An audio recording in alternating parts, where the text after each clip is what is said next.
tous, bonjour Brigitte, je suis ravie de vous accueillir aujourd'hui. C'est un honneur pour moi de pouvoir réaliser cette interview et toutes ces clés que vous allez nous donner au cours de cet échange, de cet entretien. Pour vous présenter Brigitte, mais elle va se présenter juste après, donc Brigitte Banzer est donc consultante en parfum. Elle nous a accompagnés dans chaque étape et dans la création de cette superbe collection de fragrances donc, qui va sortir dans quelques jours. Et je suis ravie de pouvoir moi aussi obtenir un petit peu plus de secrets autour de ce beau métier que vous faites et surtout de la création en tant que telle de ces senteurs. Je m'appelle donc Brigitte Banzer, j'ai un parcours dans la parfumerie depuis plusieurs années. J'ai fait l'école de parfumerie de Versailles, qui s'appelle l'ISIPCA, qui est une école de formation pour les nez et aussi pour les cosmétiques et les arômes alimentaires. Et toute ma carrière professionnelle a été dans le développement produit et le marketing opérationnel chez Yves Rocher, chez Nina Ricci, chez Dior. Et j'ai participé effectivement à des lancements assez prestigieux comme Poison Fahrenheit, avec Sonia Rykiel, avec Christian Lacroix, voilà. C'est vraiment ce qui m'a passionné, c'est de comprendre qu'il y avait une étroite passerelle finalement entre cet univers olfactif finalement et aussi la mode. Et voilà, il y a comme une complémentarité. Il y a une complémentarité évidente parce que dans le parfum, c'est comme un vêtement qu'on enfile. Et puis, comme pour la mode, selon son humeur, on peut changer de parfum. Selon les saisons, on peut changer de parfum. Selon si on a envie d'être rock ou plus romantique, on peut aussi avoir des parfums différents. Donc aujourd'hui, la femme, comme avec les vêtements, aime bien changer de personnalité, d'émotion, et c'est pour ça que c'est très lié. C'est une parure, comme le vêtement, et ça finit votre préparation du matin, ou le soir, si vous voulez être plus sexy, plus sensuelle, plus séductrice, bien vous vous portez un parfum qui va dans ce sens. Donc c'est comme le vêtement, on joue avec, et c'est très ludique et on s'amuse beaucoup. C'est vrai, c'est cette métamorphose aussi qui permet justement de révéler les différentes peut-être aussi facettes et personnalités des femmes et des hommes aussi. Alors vous m'avez narré aussi ce parcours qui a été quand même très riche et très complet. En quoi consiste réellement en fait ce métier de nez? Alors moi j'ai une particularité, c'est que je travaille avec d'autres parfumeurs. Et en fait, on travaille sur le storytelling concernant les parfums, parce que je pense que l'histoire en fait. Oui, l'histoire. Et puis, on a tous une mémoire olfactive. Et on a tous, comme l'histoire de la petite Madeleine de Proust, des odeurs qui nous plaisent, des odeurs qui nous déplaisent, des odeurs qui évoquent des personnes qu'on a aimées ou pas aimées, des lieux, des endroits, des voyages, voilà, c'est vraiment ça le parfum. Ça vous touche au plus profond de vous-même. Il faut toujours raconter une histoire et emmener les consommateurs dans un parcours olfactif. Et c'est ça qui est intéressant parce que ça fait appel à beaucoup de sens et c'est du rêve, c'est ludique le parfum. C'est à la fois ma personnalité et c'est à la fois ce que je veux montrer, transmettre aux autres. Donc c'est en ça où quand on travaille avec des parfumeurs, quand on est soi-même, qu'on a été parfumeur, on a envie de raconter ces histoires olfactives et d'emmener les gens dans un voyage olfactif. Et c'est votre base en fait, vous construisez, vous narrez ces histoires autour de ces odeurs. Voilà. Est-ce qu'on doit avoir des compétences particulières? Il faut beaucoup travailler, comme beaucoup de métiers. Et puis c'est une habitude de sentir en fait. C'est vrai que c'est pas forcément le sens que l'on fait travailler le plus. Donc moi je sens beaucoup de choses, beaucoup de produits du marché, beaucoup de matières premières que j'aime, que je n'aime pas, etc. Et avec les parfumeurs, on construit comme un musicien. Comme un chef gastronomique, on construit des produits et un storytelling autour de ces produits, comme la musique. Une recette, une partition, c'est voilà, se raconter juste avant. Il faut toujours être curieux, la curiosité est très importante. Il y a des ponts entre le gustatif et l'olfactif. Ces dernières années, depuis maintenant plusieurs années, le côté gourmand est de plus en plus présent. Et donc ça vient justement du gustatif, ça vient des aromaticiens quelquefois. Donc les parfumeurs travaillent avec les aromaticiens pour trouver de nouvelles odeurs, de nouvelles molécules qui expriment des odeurs qu'on a tous dans notre mémoire olfactive, mais voilà. Et là, c'était très curieux au début d'Angèle. Il y avait un petit côté aussi tarte tatin. Tout à fait. Pâtisserie. Et c'est vrai que les femmes, au début, quand elles ont commencé à sentir ce produit, elles disaient « Ah, mais ça sent la pâtisserie, et quand je suis dans ma cuisine, je fais de la pâtisserie. » Ça sent le gâteau. Voilà, le gâteau. Et donc, les femmes étaient un petit peu reluctantes, comme on dit. Et c'est les hommes qui ont fait en partie le succès d'Angèle. Parce que les hommes qui sentaient ce produit, et notamment au moment de Noël, ils disaient oh, une femme qui sent ça, mais je la mangerai, je l'ai envie de la croquer. Et donc cette gourmandise, ça a été un des premiers à mettre cette gourmandise de façon très importante, eh bien ça a captivé les hommes et ils les ont offerts aux femmes. Et comme les hommes adoraient ce parfum, et ben les femmes ont porté ce parfum. C'est un premier argument de vente, en tout cas ça peut être aussi une force de conviction d'imaginer que grâce à cette alchimie, en fait, on arrive aussi à être un peu cette force d'attraction grâce au pouvoir aussi du parfum. Parce que le parfum, c'est un objet de séduction. Bien sûr. À la fois pour se faire plaisir, pour s'aimer, et à la fois pour séduire l'autre. Oui, bien sûr. Donc, c'est important. Pour faire de l'effet. Hein. Exactement. Et donc, du coup, il y a un côté aussi très charnel. Comme une jolie robe, comme un joli haut que vous portez pour séduire votre entourage. Pour rayonner, pour exister. Et donc du coup, est-ce qu'il y a des bases à connaître vraiment sur le parfum, puisqu'on en parle là depuis quelques minutes? Est-ce que c'est un talent? C'est vrai qu'on est aujourd'hui, depuis quelques années, dans un univers très parfumé.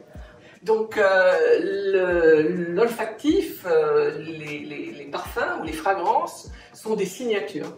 Et donc c'est important quand vous avez une cliente qui s'approche du parfum et qui a envie de regarder et d'essayer, c'est important de comprendre ce qu'elle aime au niveau des odeurs, ce qu'elle porte et quelles sont les odeurs qui lui plaisent, qui la mettent de bonne humeur, qui correspondent à sa personnalité.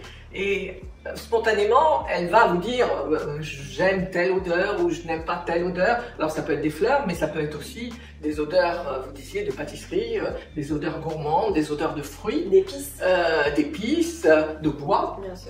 Et donc, il faut poser des questions. Pour vendre le parfum, il faut poser des questions auprès de la consommatrice pour un peu cerner à la fois sa personnalité, ce qu'elle est, ce qu'elle aime, ce qu'elle ressent.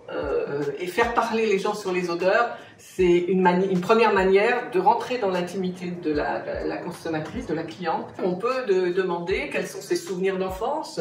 Elle peut vous dire ah, j'adore la frestagada ou j'adore me promener en forêt et donc les odeurs de bois, de pin ou les odeurs herbacées ou le côté solaire.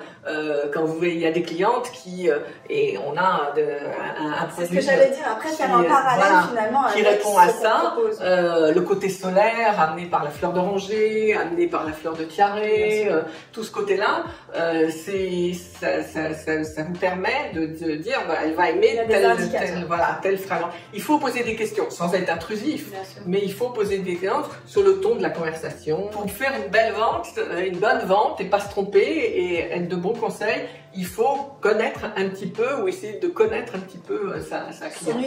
Son univers, voilà. Et en fonction de ça, vous pourrez lui présenter telle ou telle odeur. On a tous entendu au moins une fois, je crois, note de tête, note de fond.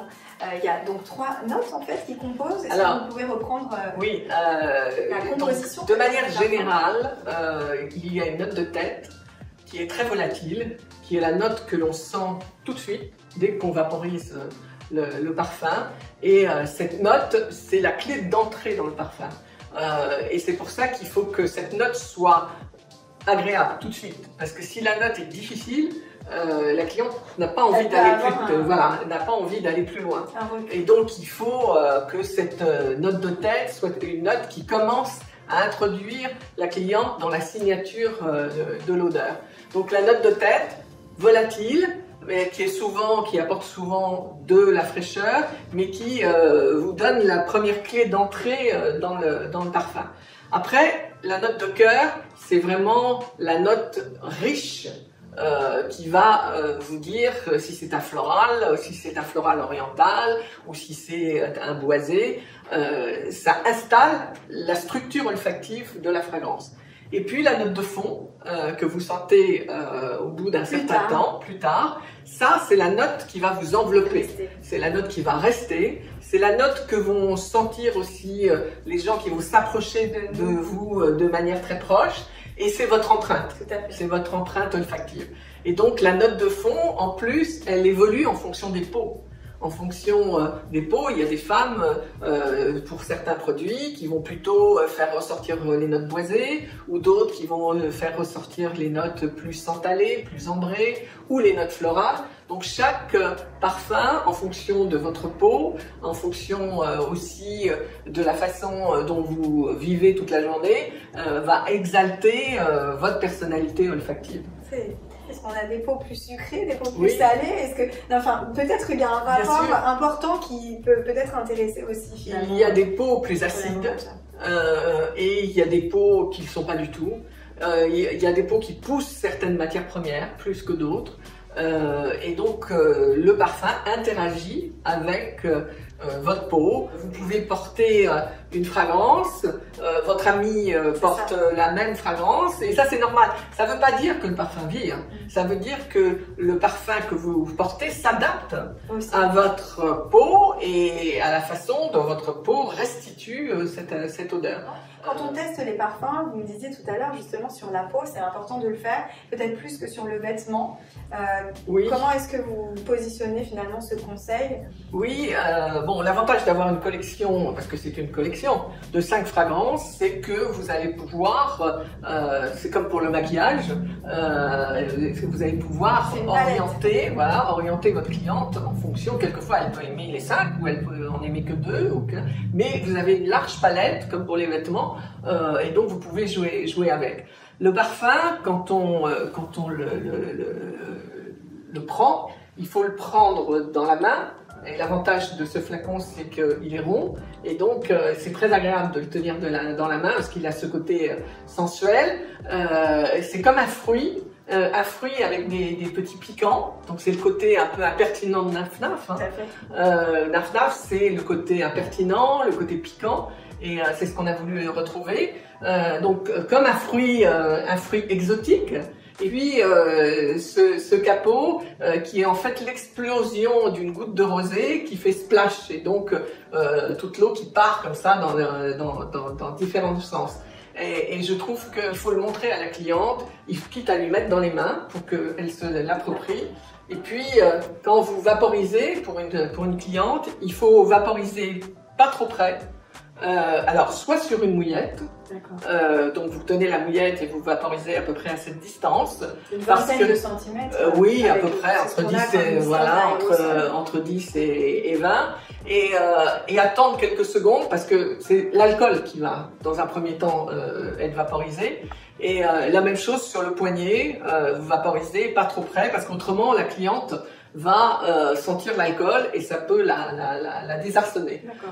Si c'est possible, vous tenez la main de votre cliente, vous la tenez comme ça, vous vaporisez, vous lui expliquez, voilà, c'est un fleuri, un grand floral ou un fleuri oriental, et comme ça l'alcool s'évapore, et après vous la laissez et elle va commencer à sentir la note de tête. Et là, vous lui expliquez la note de tête, et après la note de cœur, et plus tard la note de fond, parce que c'est plus tard que la note de fond va apparaître. Mais il faut qu'elle puisse s'approprier ce produit, et donc il faut arriver à lui mettre dans les mains pour qu'elle se l'approprie, et lui montrer aussi le packaging, parce qu'on a la chance là d'avoir un très très joli packaging, qui est digne des grands parfums, des grands parfums de couturier, et avec cet or, avec ce packaging assez flashy, assez pop, qui est bien dans l'ADN de Naf Naf. Et donc je crois qu'il faut le valoriser, lui montrer, parce qu'elle peut l'acheter pour elle, mais elle peut l'acheter pour un cadeau. Faire un cadeau. Voilà. Et là, il y a aussi, et ça, c'est important que vous valorisiez à la fois le flacon et à la fois l'étui. C'est une manière de faire une vente complémentaire.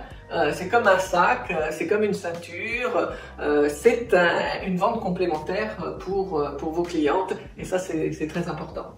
Et puis, comme c'est un accessoire de cadeau, elle peut en acheter plusieurs. Si elle a plusieurs amis, Naf Naf c'est aussi une marque mère-fille. Oui, c'est ce que j'allais dire, qui dans le lien en fait générationnel aussi permet justement ça et l'expression de plusieurs aussi personnalités au sein des mêmes membres. Exactement. Et vous savez, les choses ont changé aussi. Avant, souvent, il y a 15-20 ans, quand on commençait à porter du parfum, on portait souvent le parfum de sa mère ou le parfum de son père pour les garçons.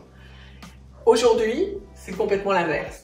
C'est-à-dire que c'est les jeunes qui font la mode et qui font la tendance, et les femmes un peu plus âgées qui ont envie d'être jeunes, qui viennent shipper, qui viennent prendre les parfums ou les vêtements de leurs filles ou de leurs garçons, parce que les gens qui sont un peu plus âgés, ils ont envie d'être jeunes, ils ont envie de rester jeunes. Et donc, c'est la même chose pour le parfum. Il y a une inversion des tendances et c'est très amusant. Dans la volonté aussi, oui, du rajeunissement. Exactement. Alors, comment bien choisir? Est-ce qu'on doit laisser les clientes finalement aller elles-mêmes spontanément vers les odeurs ou les couleurs? Parce que finalement, c'est aussi ça qui va peut-être jouer un point de polarisation ou d'attraction supplémentaire. Ou est-ce qu'on leur présente peut-être qu'il y a un peu des deux. Il y a un peu des deux, en fait. Je pense que dans le linéaire, elles vont être attirées par la couleur, qui est très eye-catching, c'est-à-dire qui est très impactant. Donc il y en a spontanément qui vont peut-être aller plutôt vers le jaune ou plutôt vers le rose, parce que spontanément, ce sont des couleurs qu'elles aiment.